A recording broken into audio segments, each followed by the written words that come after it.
नेहा सिंह राठौर को एक बात बोलना चाहता हूँ, उसको सिर्फ बिहार में दिखता है कावा, यूपी में दिखता है कावा, हाँ बंगाल में कहाँ दिखता है। जब स्टालिन बोलता है हिंदू कीड़ा मकोड़ा है हिंदू धर्म, तब उसको कहाँ दिखता है।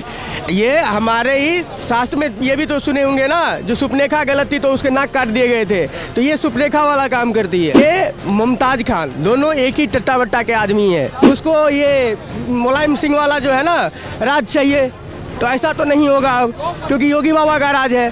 जैसा उसका चाल चलन अभी जा रहा है 400 क्या उस पर 4000 भी हो जाए तो उस पर बहुत कम है। शर्मिष्ठा एक पाकिस्तान के खिलाफ बोली, इंडिया में रह के पाकिस्तान के खिलाफ बोली, तो 1500 किलोमीटर से पुलिस आके मुमताज खान वाला और यहाँ से उठा के ले गई हरियाणा से। ये तो हमारे देश में रह के हमारे देश का ही विरोधी बात करती है, तो उसके साथ क्या नहीं होना चाहिए। नमस्कार, मैं शिवम चौबे और आप देख रहे हैं सौगंध टीवी। नेहा सिंह राठौर जब ये कहती है कि प्रधानमंत्री के नसों में तो सिंदूर जरूर दौड़ रहा होगा, पर वो सिंदूर बिहार के किसी काम नहीं आ रहा। जब एक बिहार में एक महिला के साथ दुष्कर्म होता है, पटना में अस्पताल के बाहर इंतज़ार करते हुए उसकी मौत हो जाती है क्योंकि अस्पताल में बेड की व्यवस्था नहीं है। तो ये जो खून में इनके सिंदूर बह रहा है, किस काम का भारत के लिए, सीधे तौर पर बता रही प्रधानमंत्री नाकारे हैं। ऑपरेशन सिंदूर के बाद भी उन्होंने कहा था कि चौकीदार कायर बा, और अभी दोबारा से उनके प्रहार किया। मैं बिहार से हूँ, मेरा नाम नंदन झा है और मैं मधुबनी जिला से हूँ।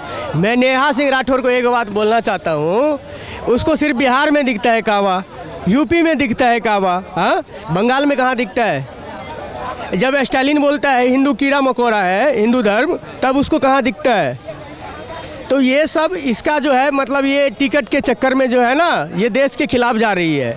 अभी शर्मिष्ठा वाला एक केस देखे हुएगा, जो कि वो पाकिस्तान के खिलाफ बोली, तो उसको बंगाल पुलिस 1500 किलोमीटर दूर उठा के ले गई। और इस पे अगर देश के जनता ने अगर प्रधानमंत्री के खिलाफ कुछ बोला, क्या बोला, अभद्र टिप्पणी की, तो उस पर FIR किया, तो फिर वो प्रधानमंत्री के खिलाफ मतलब जहर उगलती है।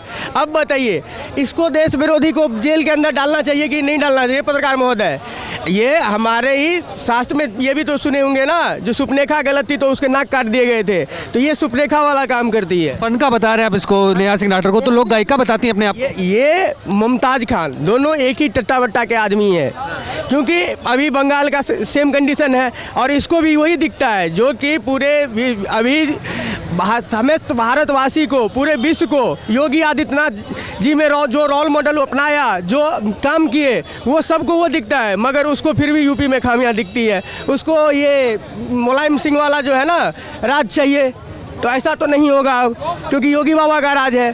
तो इस लोगों को हम एक ही बात बोलते हैं, इस लोगों का बढ़िया से एक बार इलाज होना ज़रूरी है। एक बार ओवरवेलिंग हो जाएगा, फिर इसका दिमाग सही ठिकाने पे आ जाएगा। वो तो बताती चौकीदार कायर बा, इसीलिए सीज फायर किया था। अगर चौकीदार कायर रहता तो जो भी फैसला लिए गए वो रात में लिए गए, नोटबंदी हो, हाँ चाहे वो GST हो, तो चाहे वो युद्ध हो, तो इसका मतलब तो है हमारा चौकीदार जाग रहा है।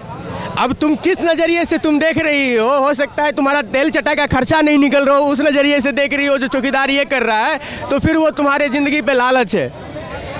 क्या लगता है कोई कार्रवाई होती है, क्योंकि वो तो कह रही है कि प्रधानमंत्री की 400 सीटें तो नहीं आई, पर उन्होंने मेरे ऊपर 400 FIR करवा दी। महिलाओं के ऊपर जोर दिखाते हैं प्रधानमंत्री। जैसा उसका चाल चलन अभी जा रहा है 400 क्या उस पर 4000 भी हो जाए तो उस पर बहुत कम है, क्योंकि इस हिसाब से मैं बोल रहा हूँ। एक शर्मिष्ठा एक पाकिस्तान के खिलाफ बोली, इंडिया में रह के पाकिस्तान के खिलाफ बोली, तो 1500 किलोमीटर से पुलिस आके मुमताज खान वाला और यहाँ से उठा के ले गई हरियाणा से। और ये तो हमारे देश में रह के हमारे देश का ही विरोधी बात करती है, तो उसके साथ क्या नहीं होना चाहिए। हमारे देश के प्रधानमंत्री का जो सम्मान नहीं कर पाता है, उस पर लालच है, जो वो अपने बाप का भी औलाद है कि नहीं है, उस पर लालच है नेहा सिंह राठौर पे। तो जिस तरीके से देख सकते हैं साफ तौर पर नेहा सिंह राठौर के खिलाफ लोगों का जो गुस्सा है वो साफ तौर पर नजर आता है, जब वो सवालात खड़े करती हैं। ऑपरेशन सिंदूर के बाद लगातार प्रधानमंत्री पर अलग अलग मुद्दों पर घेराव करने की कोशिश करती है। इस पर जनता का कहना है कि कहीं ना कहीं उनको अपने गिरबान में झांकना चाहिए और पहले ही प्रधानमंत्री और चौकीदार के बारे में बोलने से पहले अपने बारे में सोचना चाहिए। आपके क्या विचार है, कमेंट्स में लिख डालिए। तमाम ऐसी खबरों के लिए बने रहे देखते हैं सौगंध टीवी। धन्यवाद। आप देख रहे हैं सौगंध टीवी, सौगंध वतन की।